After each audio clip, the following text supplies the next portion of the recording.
Welcome everyone to Ring the Bell. This is DS. And the Sriracha Muchacha, Paloma Star. You're like super mod. You've got that GG good stuff going on. I am. I just need to get some like good poses and break quarantine and do a makeup video with Jeffree Star or something. Not Jeffree Star. No, I don't want to go do a makeup video with Jeffree Star.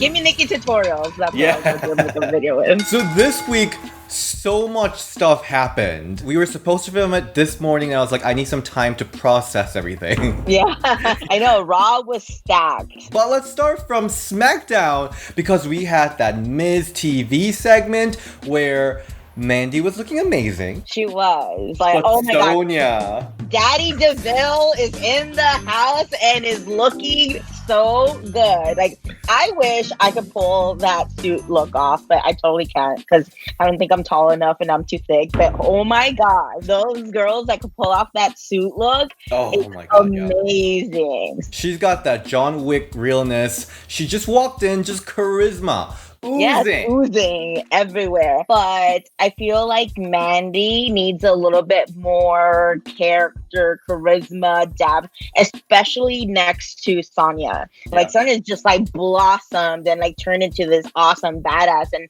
she's, like you said, she's oozing charisma.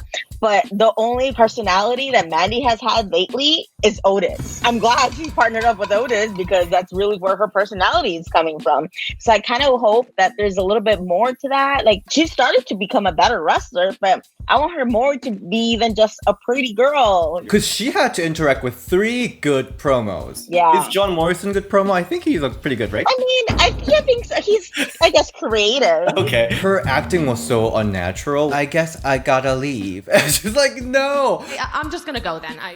Oh, no. At the end of the promo, when she started like screaming at Sonya, Yeah. like, I actually saw like a glimpse of where she could go. It kind of like was like 2 parts. Like, one, it was like, this is the part that I'm supposed to say. And like, oh, this is the part that I actually feel. I think Mandy has it. I've seen glimpses of her like amazing moves in the matches that not many other people can do. I also see even in this promo like glimpse of amazing like energy and charisma that she has, but it just comes in and out. So she has to make sure that it's consistently out. Totally. And I don't think she's necessarily like she doesn't have it. I just think she's been around so many big personalities and big characters that she kind of like plays the like is a shadow to them for it. Yeah. So, And the fighting part at the end was kind of like weird. I was like, I don't know. yeah, it's fine. Let's move to Sasha Banks versus Nikki Cross. Well, so before we get into this match, there was this little weird backstage segment. It reminded me of what was that movie, The Breakfast Club, where they're all like in detention, and it was a Naomi sighting. Where has she been? They had all the girls there, and I'm like, is that all you're gonna do with them? I'm really curious where the storyline's going, because Bayley has beaten everyone. It almost sounded like they're trying to have like a revolution or something. They're gonna like revolt against Bayley. They come out with pitchforks. Maybe I'm reading too much into it about the whole like, oh, I don't know where Nikki Cross is, and she's like out doing her own thing. Yeah. So maybe Nikki Cross will be the one that separates from the pack and like goes after the SmackDown title. But I don't know. It'll be interesting to see where it's going. It's kind of like the land of the forgotten, because that's you know, like where So Dana was there. Literally, you're seeing these people do nothing. Naomi better come out because she doesn't really belong there. Totally. But anyway, this match, I liked how this match started. I think that was pretty creative in a way that like Sasha and Bayley, they were doing like commentary for the previous match, and Nikki comes out of nowhere and just like start attacking them. And Bayley basically again pushed Sasha to have a match, which has been kind of a trend lately. It really has. But I kind of didn't expect Nikki Cross just to come out of nowhere. But like you said, that has been a recurring theme where Bayley's like, oh, she will do it. She will wrestle. She will fight and stuff. So I feel like how many times can you do that though before it starts getting like even repetitive? Even for Sasha's standards, it's like, okay, girl. The match itself was pretty short and basic. It was very short and basic. Yeah. Like, I don't even think anything super stands out to me. We're going to talk a little bit more about the whole situation later on when we discuss Raw. But again, it shows that that Alexa and Nikki doesn't have much going on regarding this tag team championship. There actually isn't much going on in a tag team championship generally. It was a little concerning seeing all the people that's just like falling in front of Bayley and Sasha. But I also love Bayley and Sasha. They're super entertaining. Bayley and Sasha have been on every show lately, just such as Charlotte has. Not that many people go after them like they did Charlotte, and maybe it's because they're enjoying them right now. So I am wondering like if they're just going after Charlotte being on every show because it's Charlotte, or they're not going after Bayley and Sasha being on every show because they're still entertaining and they're still delivering. But then again, so is Charlotte. I guess we'll see because they were on Raw, SmackDown, and NXT. We'll talk a little bit more about that now that we're going on to Raw. Let's start with Nia Jax segment. I love Nia Jax. I know that she has a lot of like haters, but I freaking love when Nia Jax was just sitting there. It's just like I know. And then like R-Truth come to like banter with her, like, are you Akira Tozawa? You are the real Akira Tozawa.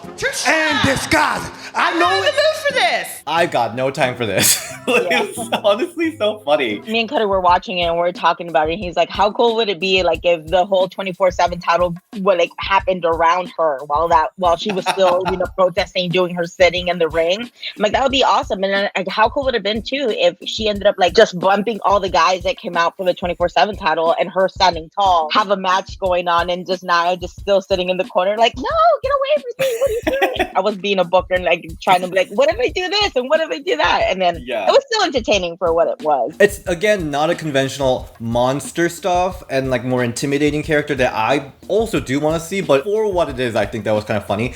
But yeah, Charlotte came out. What did you think of this interaction? I thought it was fine. I am gonna point out though that I feel it's getting just a little bit old of everybody gets saying like, oh, it's because of your dad, especially because Nia comes from a super prestigious Samoan dynasty family. Right? I thought Charlotte's gonna say that. Well, you've got The Rock. Yeah, exactly. And then just list off everybody who's in the Samoan dynasty, which will be like 30 minutes later, we're still here. I totally thought this was a great opportunity for Charlotte to point that out because I'm like, girl, you're not the only one with some famous family members right now. So that was a missed opportunity for sure. But it was a fine interaction. First of all, I like when people mention stats. And I know that WWE lies about that a lot, saying that Asuka never defeated Charlotte, which is not true. I don't know if it's true or not. I probably have to do fact check, but like I love the fact that Nia's like, you've never beaten me. Like I love that. I love like whenever there's like Pokemon situation where like someone has like weakness. Yeah. It's a kryptonite situation. Yeah. So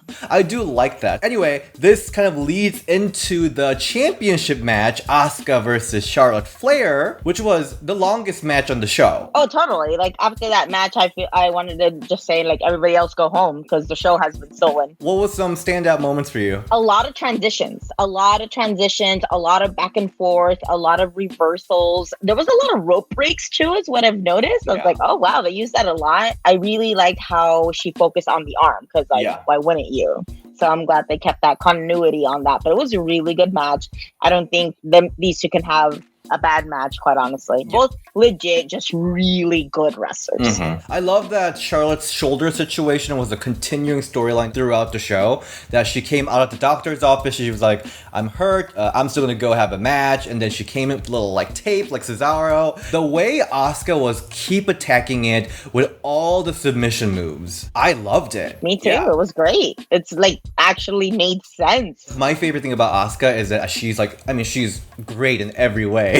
But like her timing is just so different from like usual American wrestlers. Yeah. Like it's so raw and unpredictable. Boom! I got your freaking arm. Boom! Going back to your point, what you said about her timing, I think Asuka is so talented on acting like she's reacting to something as opposed to like, oh, this is my next spot. And quite honestly, I am totally the worst at that because sometimes you could see them thinking about the next spot as opposed to reacting to what's happening. But I think with Asuka, she's such a natural, and instead of like thinking what's next, she's reacting to what's happening right there and then. But her timing and just how she just flows, she's very crisp. She's amazing, just all around. But like for us after this match, I'm like, well, good luck following that, whoever has to go next. Finally, Asuka got a clean win on Charlotte. Well, I guess it's like kind of clean because she was like injured. But I'm glad that Asuka finally got a clean win because she's been getting like unsatisfying win over Nia Jax. Twice already too, so. Yeah. So after this match, which was so good, Nia Jax was watching TV behind the scenes and she had an interview with Charlie, who was having tons of interview. I was about to say that. Charlie was so busy. I hope they paid her extra because she was all over the place. And she was even like going from one interview to another. Like, I think because after she talked to Charlotte, she talked to Zelina right away too, who was amazing. I want that top so bad. Yeah. I have a conspiracy theory about that though. Nia told Charlie that she's gonna beat the queen when she's down or something in that line, right? I think it would be a real shame for someone to kick the queen while she's down. And then Charlie went to Charlotte, didn't tell her about that interview, talking to her, taking the attention away, while Nia attacked her. She's a villain. Charlie is a real villain of this whole story. You know how everybody's talking about like, oh, I know somebody who knows somebody to make this match. What if it was Charlie the whole time? Charlie was the mystery GM like from 10 years ago. Getting emails and the lights flashing. She completely baited Charlotte. The only thing I didn't like about the whole Nia coming up to Charlotte and beating her up was like they just had this big pull apart where they needed 4 referees to keep them away from each other. But backstage, Nia comes and beats her up, and all they need to separate them is this one random dude hovering over Charlotte. Maybe that's me just overthinking it. One spot I loved from this brawl is that when she put Charlotte's shoulder into like the box and like she slammed it, there was a brawl between Trish and Jazz a long time ago. There was a part where Trish was like having her hand over this box. Jazz just like slammed it down. It comes up in my nightmare. It was like so crazy. And it kind of gave me that vibe. It was not as impactful because Jazz and Trish, they're legends. But it was also fingers. It was also fingers. And I feel like that's also relatable. Like we've all been there where we smashed our fingers on a door or a window or something, and that shit hurts.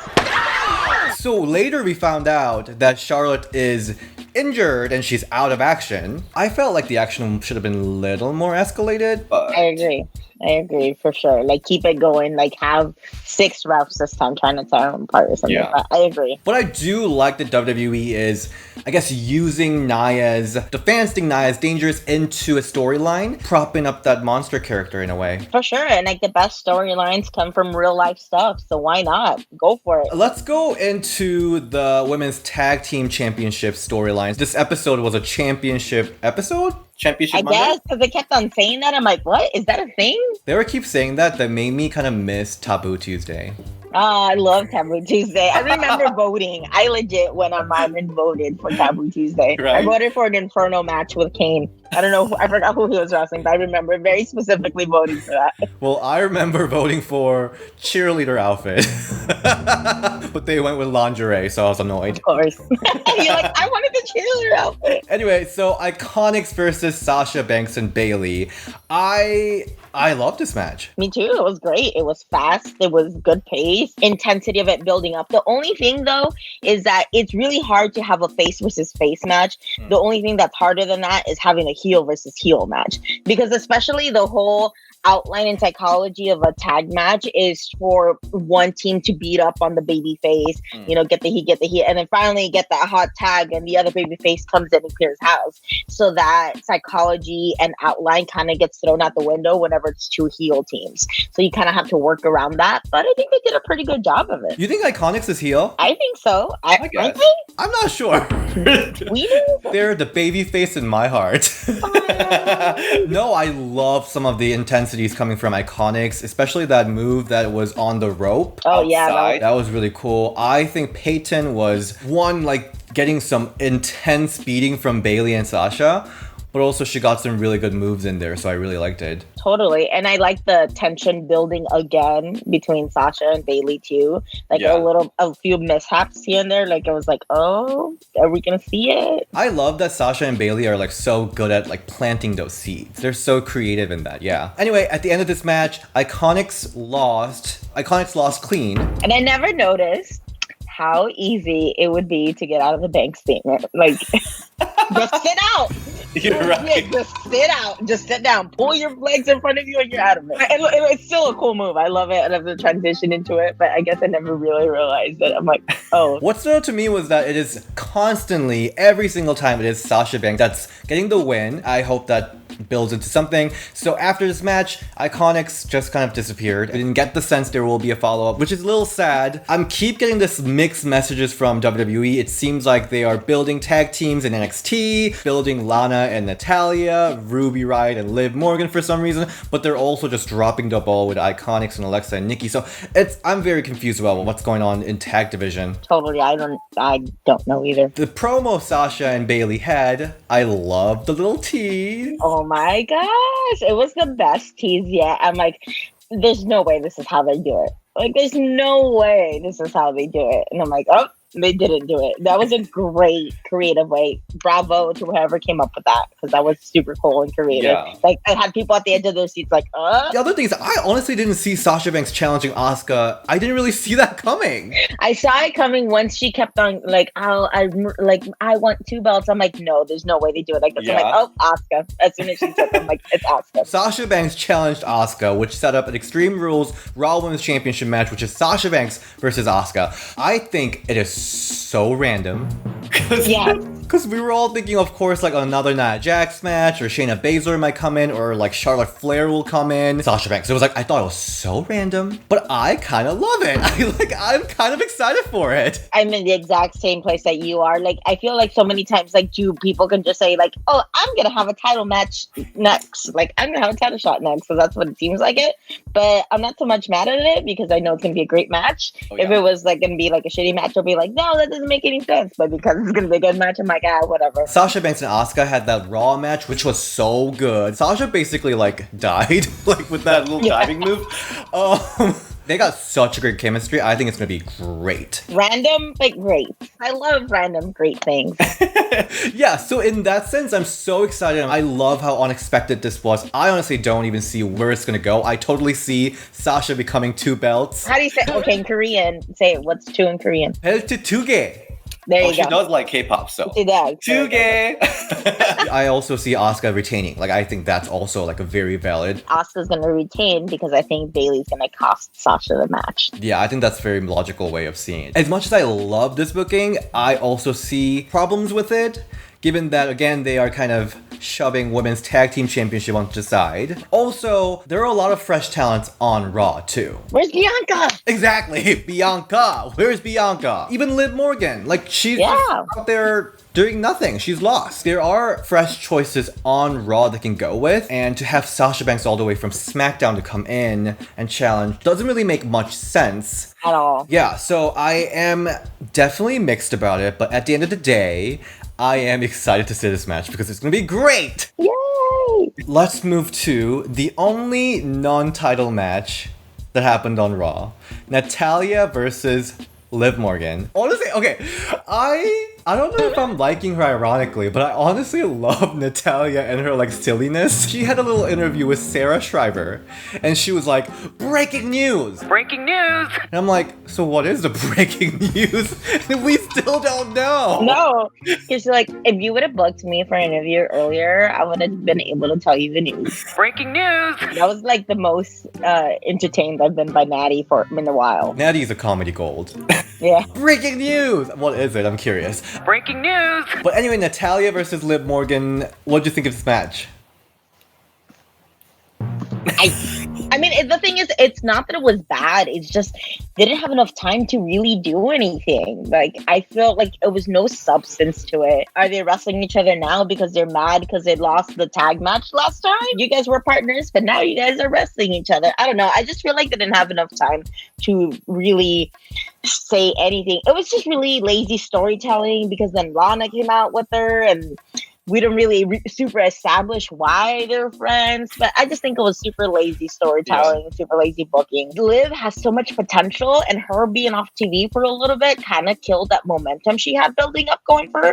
Yeah. And then now she kind of had, I feel like she has to kind of work her way up again to the momentum level and excitement level that she was at. I just wish they would have gotten a little bit more story, a little bit more time, a little bit more something. Just the match just needed something else. We want to know more. Where's the breaking news. Everything. But anyway, after this match, we've got Liv Morgan's segment where she was walking in the same area that every other segments were filmed.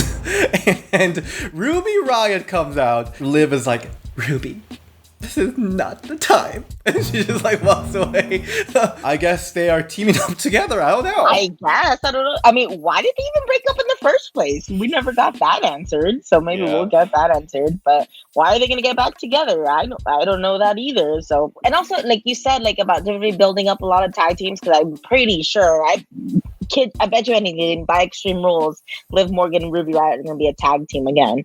But then now Lana and Natalya are a tag team. But then they're having all these random people be tag teams, but doing nothing with the tag division. Yeah. It's like, we're going to have all these random tag teams for what? I guess Sasha and Bayley program is going to go for SummerSlam. I don't know. I'm like mixed about it. I do really enjoy performance from Bayley and Sasha Banks, but at the same time, they are taking all the division in their hands. Yeah, which is kind of a problem, but you are entertaining. Totally. So like I'm mixed about it. Yeah, hopefully they can give chance to other people. If they're going to do whatever they're going to do, which I have no idea what they're doing, at least give us some more substance and more of a reason for us to get behind them. Like, if they want to tag Natalya and Lana, like, have them go full, like, Karen mode. Like, both of them be, like, super uber annoying Karens or something. I don't know. Just be more invested in other people other than the main storyline. Yeah, and, you know, like, just to talk a little bit about, like, Charlotte also being gone for next months. I mean, we're going to talk a little bit more about it in news and rumor, but I think that is the problem with WWE. And I know that she needs a surgery, so